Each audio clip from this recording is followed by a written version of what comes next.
It all started within a very specific group of LEGO sets. Considering all of LEGO's original themes over the decades, Bionicle has some of the most dedicated fans, despite the theme's official retirement in 2009. Thanks to the line's combination of fantastic sets and interesting characters, paired with shockingly deep and rich lore, Bionicle remains a key part of many fans' childhoods. But what if I told you that Bionicle, despite all of its popular sets, actually led directly to one of LEGO's largest manufacturing disasters? A quick look around reveals hundreds of reports of broken joints from builders around the world. But why? What happened at LEGO that caused thousands of these specific parts to break? And why does it seem to be tied exclusively to the fan favorite lime green color? Well, to get to the bottom of this, we first need to know how LEGO bricks are made in the first place, how the company designs parts, and how color can have a surprising impact on the strength of plastic. This is the story of how thousands of LEGO sets were plagued by weak socket joint pieces. Nearly every LEGO brick starts its life as a tiny plastic granule of ABS plastic. These granules are delivered to LEGO's factories by the truckload every day and are stored in 14 three-story tall silos that feed the molding machines. These granules only come in a few standard colors such as red, yellow, blue, white, and black. This means that any other colors need to be made from a mixture of 2 or more colors of granules or with the help of additives such as pigments. Before being melted down, each batch of granules is mixed with a very precise amount of pigment powder, and this step is very crucial.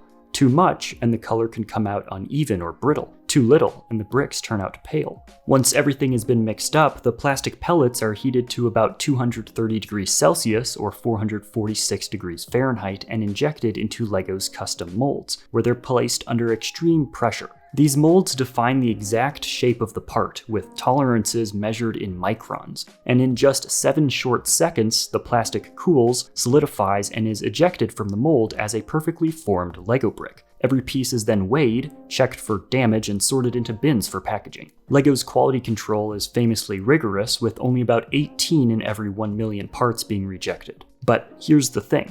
LEGO doesn't just use one type of ABS plastic. Different parts and colors sometimes require slightly different chemical blends to achieve the right stiffness, gloss, or opacity, and that's where problems can start.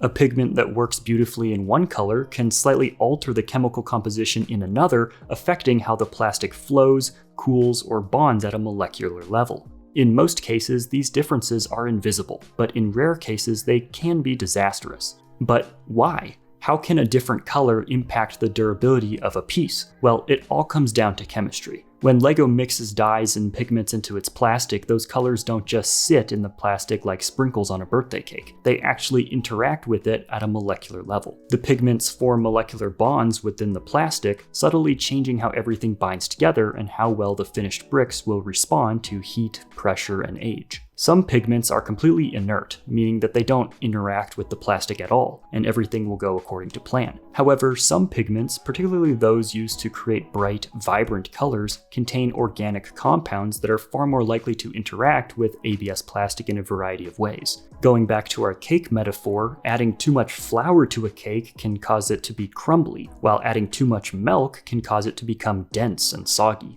The same is true when mixing pigments and dyes into plastic. The pigments and plastics that LEGO uses are basically the ingredients in a cake, and everything needs to be perfectly balanced. Even a fraction of a % difference in how the plastic behaves can turn a tough, flexible joint into something fragile enough to crumble in your fingers. And as we'll see later, those small chemical quirks didn't just affect lime Bionicle joints. They sparked one of the biggest quality control headaches LEGO has ever faced, but we'll come back to that story in a bit. For now, we need to jump to the year 2007. Bionicle had been out for 6 years, and fans seemingly couldn't get enough. That year, LEGO released Elec, Toa Hali, and the special store-exclusive Toa Lesovic. You may notice that the common trend between these 3 models is that they all made fairly heavy use of lime green as a secondary color or accent color. This was especially cool on Hali, as this lime green color wasn't used on any other Bionicle figures before this, and made this set a true standout for fans. Quickly though, reports began flooding in from builders with some pretty serious issues with Hali and some of the other new sets, as their lime green joints were cracking, snapping, and crumbling for seemingly no reason whatsoever.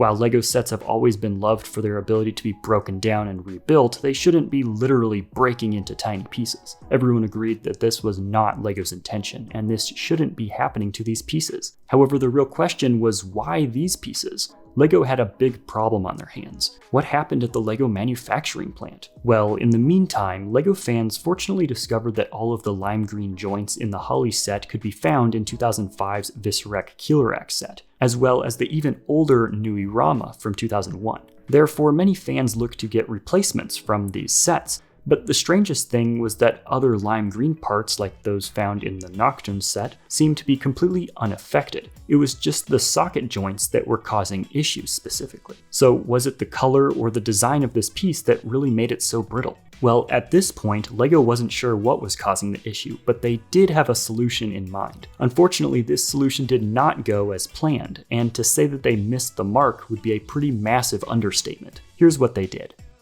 2008 was shaping up to be the biggest year ever for Bionicle, with LEGO advertising it as the final battle and a whole line of new sets. But these new sets were about to make the same mistake. These builds featured a redesigned socket joint with more squared ends than the original. However, these straight lines and hard corners were quickly revealed to somehow be even weaker than the previous year's model. You see, as fans began to build these brand new LEGO Bionicle sets, it was quickly revealed that the problem had spread to other colors as well. It was a disaster. Instead of simply having a weak color, LEGO had introduced a weak piece. Literally every set with a socket joint piece had now been infected by the brittle brick plague. Over the next 2 years, LEGO would continue to release Bionicle sets with these redesigned socket joints. While it was true that the lime green pieces were no longer more brittle than others, that was only because now every color was equally as brittle. At this point, even if lime green was still slightly more fragile, it was clear that the design of this piece was the problem. Sadly, LEGO was unable to solve this problem in time to save Bionicle from a brittle end.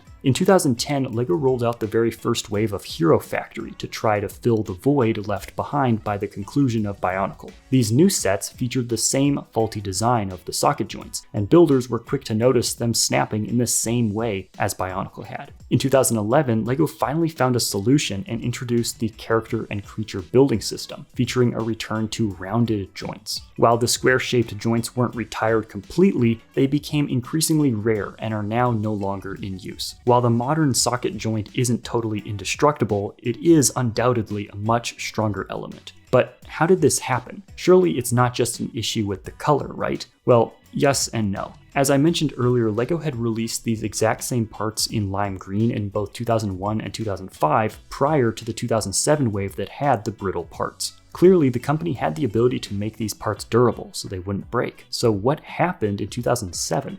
When LEGO mixes a batch of a certain color, they usually do so in rather large volumes so that they can create an entire production run of a set in a single go. While this makes the entire manufacturing process far faster and more efficient, it also runs the risk of spreading out production errors across a potentially huge number of packages. According to several reports, the lime green batch used in the 2007 production of Bionicle sets had an impurity, resulting in thousands of microscopic air bubbles making their way into the finished products. This resulted in the parts being far more brittle than they should have been. So yes, the batch of lime green ABS plastic was faulty. Of course, you may be wondering though, why did it only affect the socket joints? And to address that, yes, you're right, other lime green pieces from that time seem to have held up fine. The simple answer is that these socket joint pieces are placed under far more intense stress and pressure than static elements like a basic 2x4 brick, meaning that they're far more likely to break no matter what color. Combining weak lime plastic and this piece that required more strength than a typical brick resulted in this disaster.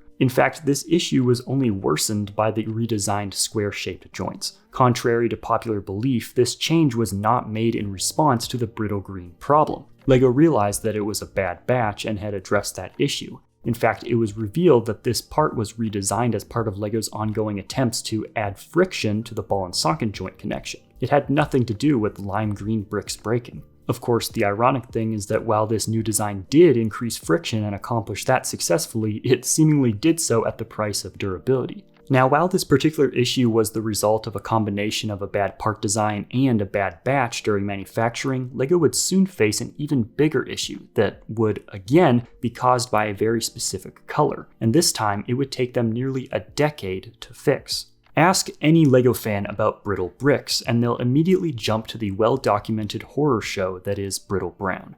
From as far back as 2007 all the way up until 2018, LEGO pieces in brown were notorious for snapping and shattering under even the slightest pressure, leading to potentially millions of broken bricks all over the world. Unlike the lime green joints, this issue didn't seem to be confined to a single type of piece, because it affected bricks of every shape and size. For years, LEGO remained completely silent on this issue. While they most certainly knew about it since people were reporting on it for many years, the company seemed unwilling to admit that it had a faulty product on its hands until it was ready to roll out a solution, stating, quote, "We waited until now to make the announcement, as we wanted to be 100% certain all issues had been addressed and fixed." So what caused the issue, and how did LEGO finally fix it? Well, LEGO has never actually said, but we can make some reasonable assumptions based on what we know about how LEGO designs and produces parts. The actual base ABS plastic is almost certainly not to blame, as the same ABS plastic is used across a wide array of LEGO elements. It's also not a one-off manufacturing error, as with the lime green socket joints, because this affected bricks for nearly a decade. Therefore, the offender was almost certainly the specific brown dye used by LEGO to color the ABS plastic. While the company has never confirmed this, independent testing by fans has all but certainly pinpointed the problem.